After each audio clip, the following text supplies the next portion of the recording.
Hello my dear friends. आज हम लोग बात करेंगे कि सॉल्ट और प्रेसिपिटेट में डिफरेंट क्या होता है।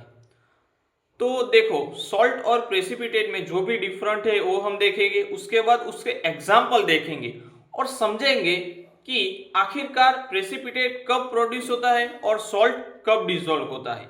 चलिए समझते हैं।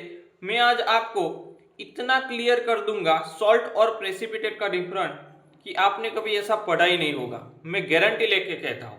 ठीक है, चलिए देखते हैं। A compound form by neutralization of acid and base, यानी कि जब एसिड और बेस का कॉम्बिनेशन होता है, रिएक्शन होती है एसिड और बेस में, तब क्या बनता है? सॉल्ट और वाटर। यानी कि सॉल्ट कब बनेगा? एसिड बेस रिएक्शन से जो बनता है उसे हम सॉल्ट कहते हैं। जबकि प्रेसिपिटेट क्या होता है? A insoluble solid compound from in liquid during a chemical reaction. यानी कि जब दो सॉल्यूशन को हम मिलाते हैं तब इनसॉल्युबल जो हमारा सॉलिड कंपाउंड मिलता है उसको क्या कहते हैं? प्रेसिपिटेट। यानी कि प्रेसिपिटेट कंपलसरी इनसॉल्युबल होगा और सॉलिड होगा। और सॉल्ट होता है वो हमारा एसिड बेस रिएक्शन से ही मिलता है। कभी कभी डिस्प्लेसमेंट रिएक्शन से मिलता है, उसको भी हम सॉल्ट कह सकते हैं। बट मैक्सिमम कंडीशन में एसिड बेस रिएक्शन से जो मिलता है उसे हम सॉल्ट कहते हैं। सॉल्ट में बी सॉल्युबल अथवा इनसॉल्युबल, यानी कि सॉल्ट सॉल्युबल भी हो सकता है और इनसॉल्युबल, यानी कि two types of salt, soluble और इनसॉल्युबल। जबकि precipitate always insoluble in water, यानी कि प्रेसिपिटेट वाटर में ऑलवेज इनसॉल्युबल ही होता है।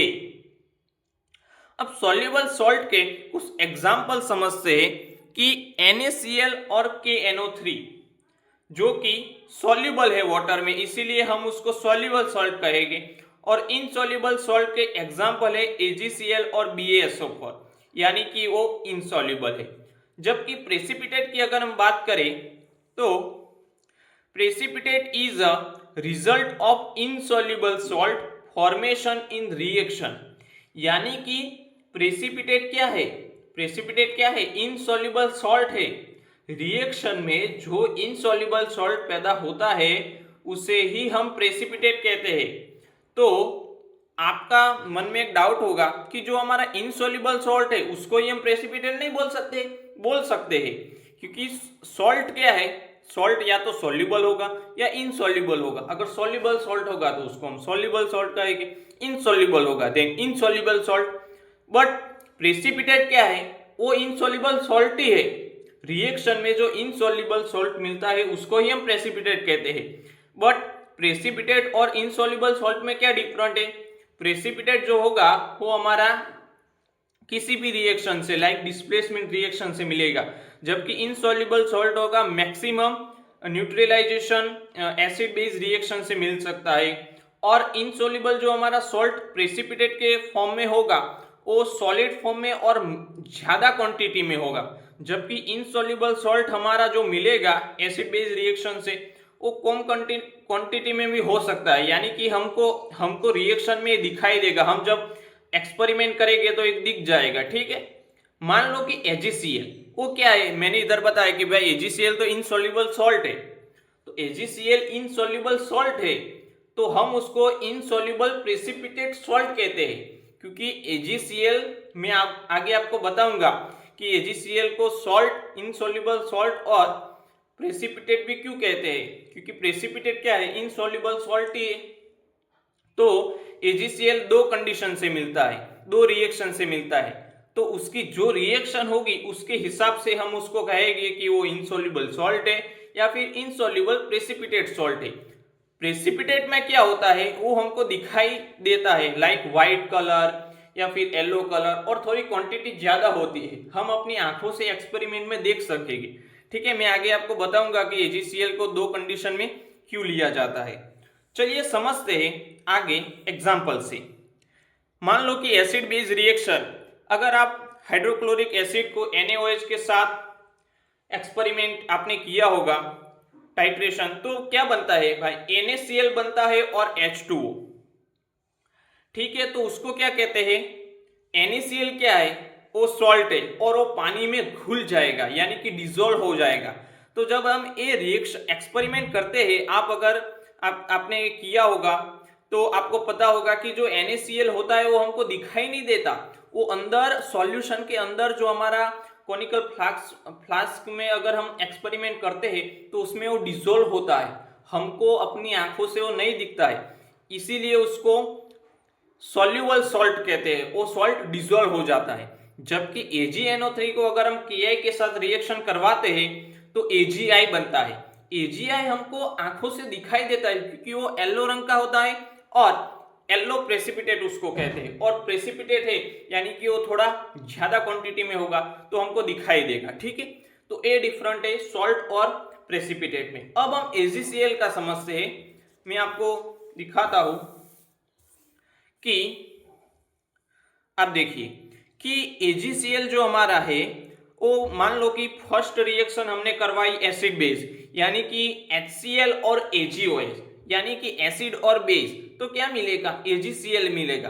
अब AgCl है वो स्प्रिंगली सॉल्युबल सॉल्ट है, इस केस में स्प्रिंगली सॉल्युबल सॉल्ट यानी कि क्या है, वो थोड़ा ही सॉल्युबल होगा, बहुत कम यानी कि माइनर सॉल्युबल होगा, यानी कि उसका जो क्वांटिटी है वो थोड़ा सॉल्युबल होगा और ज्यादा क्वांटिटी इनसॉल्युबल होगा, इसीलिए हम इसको इनसॉल्युबल सॉल्ट कहते हैं। बट सॉल्ट कब कहेंगे, जब HCl एसिड बेस रिएक्शन से AgCl बनेगा तब। अब दूसरी कंडीशन में भी AgCl बनता है, मान लो कि AgNO3 और NaCl के बीच में रिएक्शन करवाई तब भी AgCl बना, तो ये क्या है, डिस्प्लेसमेंट रिएक्शन है, तो हम उसको AgCl व्हाइट प्रेसिपिटेट के फॉर्म में हमको मिलेगा, यानी कि इनसॉल्युबल होगा, व्हाइट प्रेसिपिटेट इन वाटर।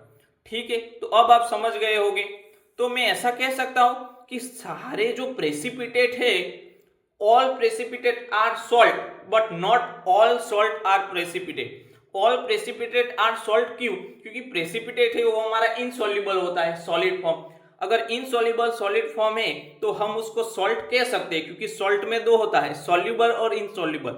तो ऑल प्रेसिपिटेट आर सॉल्ट नहीं, बट मैं ऐसा कह सकता हूं all precipitate are insoluble salt, क्योंकि सारे प्रेसिपिटेट इनसॉल्युबल होते हैं तो हम इसको इनसॉल्युबल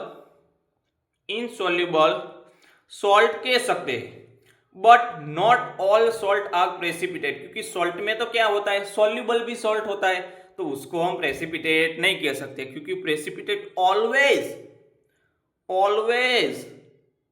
इनसॉल्युबल होता है। ठीक है, इनसॉल्युबल होता है, ठीक है, ऑलवेज इनसॉल्युबल, क्योंकि सॉल्ट तो सॉल्युबल भी होता है, तो not all salt are precipitate. ये स्टेटमेंट कंडीशन पे वेरी करता है, लाइक सभी प्रेसिपिटेट को हम इनसॉल्युबल सॉल्ट भी नहीं कह सकते, अगर वो एसिड बेस रिएक्शन से बना होगा तो कहेंगे, अगर डिस्प्लेसमेंट रिएक्शन से भी बना है, मान लो कि ये डिस्प्लेसमेंट रिएक्शन है, इससे भी बना है तो कह सकते हैं, बट ये स्टेटमेंट एक जनरली समझने के लिए है। ठीक है, क्योंकि प्रेसिपिटेट और सॉल्ट में मैंने जो ये डिफरेंस समझा है उसी हिसाब से ही आपको समझना पड़ेगा।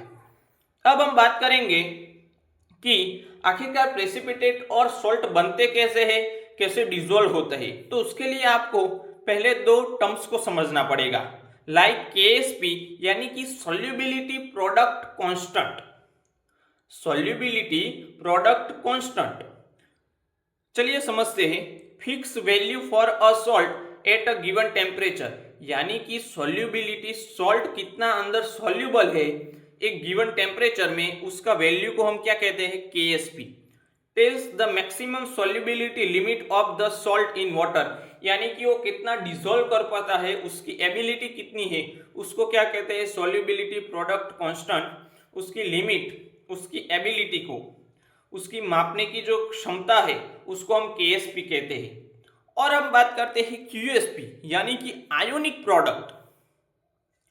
आयोनिक प्रोडक्ट में क्या होता है, calculate from the actual concentration of ion present in solution, यानी कि सॉल्यूशन के अंदर कितने आयन प्रेजेंट है, कितने आयन अंदर डिसॉल्व हुए हैं, कितने आयन से उसका कंसंट्रेशन को हम क्या कहते हैं, QSP, उसको ही हम कहते हैं आयोनिक प्रोडक्ट। चलिए अब हम समझते हैं कि आखिरकार प्रेसिपिटेट और सॉल्ट कैसे बनता है। जब फर्स्ट नंबर की कंडीशन, जब QSP से KSP बड़ा होगा, यानी कि उसकी सॉल्युबिलिटी की जो लिमिट है वो ज्यादा होगी और आयंस कम होंगे, तो क्या होगा, सॉल्यूशन इज अनसैचुरेटेड। क्यों? क्योंकि उसकी एबिलिटी ज्यादा है, सॉल्युबिलिटी की एबिलिटी ज्यादा है, वो और आयन पचाना चाहता है, बट उसके पास QSP यानी कि आयन की कंसंट्रेशन कम है, यानी कि वो अनसैचुरेटेड है। मोर सॉल्ट कैन डिजोल्व, यानी कि और भी सॉल्ट अभी उसमें डिजोल्व हो सकता है, क्योंकि उसकी एबिलिटी है। मान लो कि वो 10 रोटी खाने की एबिलिटी रखता है, बट ये रोटी है, रोटी कितनी है, मान लो कि 8 ही रोटी है, और उसकी एबिलिटी कितनी है, KSP यानी कि solubility product constant, solubility limit of the salt in water, वो कितनी है, उसकी कैपेसिटी है 10 की, उसको मिली कितनी, 8, यानी कि वो अभी कैसा है, अनसैचुरेटेड है, वो भूखा है, वो और भी सॉल्ट डिजोल्व कर सकता है, वो और भी रोटी खाने की एबिलिटी रख सकता है, और जब तो क्या बनेगा, तो नो प्रेसिपिटेट फॉर्म, यानी कि प्रेसिपिटेट कब बनते हैं, जब आयन यानी कि QSP ज्यादा हो जाता है तब प्रेसिपिटेट बनते हैं। क्योंकि प्रेसिपिटेट मैंने आपको कहा था वो आपको आंखों से दिख जाएंगे, कभी कभी ऐसे भी प्रेसिपिटेट होते हैं जो नहीं दिखते, बट ज्यादातर मास क्वांटिटी में वो मिलते हैं, यानी कि जब आयंस ज्यादा हो जाते हैं तब उसमें हमको दिखाई देने लगते हैं सॉल्यूशन में। तो इसमें क्या बनेगा, नो प्रेसिपिटेट फॉर्म। बट जब QSP और KSP इक्वल हो गए तो सॉल्यूशन कैसा होगा, एकदम न्यूट्रल कंडीशन में होगा, इक्विलिब्रियम, सैचुरेटेड हो जाएगा, और maximum amount of salt is dissolve, यानी कि उसको 10 रोटी की खाने की आदत है, उसको 10 मिली, यानी कि वो मैक्सिमम हो चुका है। तो इसमें भी प्रेसिपिटेट नहीं बनेंगे, क्योंकि जितना उसकी एबिलिटी है उतनी ही हमारे सॉल्यूशन में आयन से, जितनी उसकी सॉल्युबिलिटी लिमिट है उतने ही आयन से, यानी कि सब सॉल्ट डिसॉल्व हो जाएगा। अब अगर जब आयन ज्यादा होगे, सॉल्युबिलिटी की जो हमारी लिमिट है उससे आयन ज्यादा होगे, तो वो आयन डिसॉल्व नहीं होगे, इसीलिए वो हमें दिखाई देते, उसको ही हम प्रेसिपिटेट कहते हैं। अब आपका क्लियर हुआ, कॉन्सेप्ट क्लियर हो रहा है। जब सॉल्युबिलिटी लिमिट, उसकी एबिलिटी है मान लो कि 10 रोटी खाने की, उसको मिली 12 रोटी, यानी कि 10 डिसॉल्व हो जाएगी, 10 पेट में पच जाएगी, बट 2 रोटी एक्स्ट्रा दी है तो वो हजम नहीं कर पाएगा, बस वो 2 रोटी को ही हम प्रेसिपिटेट कहते हैं। यानी कि जब KSP से QSP बड़ा होता है तब solution become super saturated, extra ion can not stay dissolve. अब एक्स्ट्रा आयन को डिसॉल्व वो नहीं कर सकता, QS आयंस बढ़ गए हैं, सॉल्युबिलिटी लिमिट से QSP यानी कि कंसंट्रेशन ऑफ आयन बढ़ गए हैं, इसीलिए क्या होता है, वो डिसॉल्व नहीं कर पाता, और डिसॉल्व नहीं कर पाता तो सॉल्यूशन में आयंस हमको दिखेंगे, बस they separate out as a precipitate, बस उसी को ही हम प्रेसिपिटेट कहते हैं, क्योंकि वो डिसॉल्व नहीं कर पाएगा तो हमको देखने को मिलेंगे, बस वो वही एक्स्ट्रा जो आयंस है उसको ही हम प्रेसिपिटेट कहते हैं। चलिए एग्जांपल से समझते। मान लो कि BaSO4 तो क्या बनाता है, Ba+ और SO4-2, ऐसे 2 आयंस बनाता है, इसका KSP है 10⁻⁻10। अब 3 कंडीशन लेते हैं कि अगर 10⁻12 QSP है, यानी कि KSP बड़ा है, फर्स्ट केस में KSP -10 और ये -12 है, यानी कि फर्स्ट केस में क्या हो गया, KSP बड़ा हो गया QSP से, तो हमको प्रेसिपिटेट नहीं मिलेंगे, ठीक है। दूसरे केस में दोनों इक्वल है, यानी कि कंपाउंड कैसा हो गया, सैचुरेटेड, यानी कि सॉल्ट मैक्सिमम डिसॉल्व होगा, और प्रेसिपिटेट अभी नहीं बने होंगे, अभी जस्ट आप स्लाइटली अगर QSP को बढ़ाएंगे तो अब बनने की शुरुआत हो जाएगी। अब मैं तीसरा केस लेता हूं, मान लो कि 10⁻⁻8 जो बड़ा है 10⁻⁻10 से, यानी कि QSP बड़ा है तीसरे केस में KSP से, तो इसमें क्या हो गया, ज्यादा रोटी आपने दे दी उसको, और उसकी एबिलिटी कितनी है, वो 10 ही खाता था, आपने उसको दे दी 15, तो 5 क्या होगी, बचेगी, वही हमको सॉल्यूशन में दिख जाएगा, भैया उसी को तो हम प्रेसिपिटेट कहते हैं। अरे दोस्त, तो मैं इन शॉर्ट कह सकता हूं कि जब सॉल्ट डिसॉल्व होता है तब QSP से KSP ज्यादा होगा, क्योंकि उसकी सॉल्युबिलिटी लिमिट ज्यादा होगी तो वो रोटी पचा पाएगा, यानी कि सारा सॉल्ट डिजोल्व हो जाएगा। और प्रेसिपिटेट कब फॉर्म होते हैं? जब उसके पास रोटी ज्यादा होगी और उसकी एबिलिटी कम होगी, यानी कि QSP आयंस ऑफ कंसंट्रेशन ज्यादा होगा और उसकी जो सॉल्युबिलिटी लिमिट है वो कम होगी, तो आयंस जितने डिजोल्व होने चाहिए उतने नहीं होंगे, थोड़े बहुत बचेंगे। बस वो थोड़े बहुत बचे आयंस, उसी को ही हम प्रेसिपिटेट कहते हैं। तो आई होप आपको समझ में आया होगा कि सॉल्ट और प्रेसिपिटेट में क्या डिफरेंट है, एग्जाम्पल से, और कैसे बनते हैं, कब बनते हैं, कब डिजोल्व होता है। आई होप आपको QSP और KSP का भी कॉन्सेप्ट समझ में आया होगा। अगर वीडियो पसंद आता है तो प्लीज वीडियो को लाइक करना, चैनल पे नए हो तो सब्सक्राइब करना मत भूलना ऐसे अमेजिंग केमिस्ट्री के वीडियो के लिए। धन्यवाद।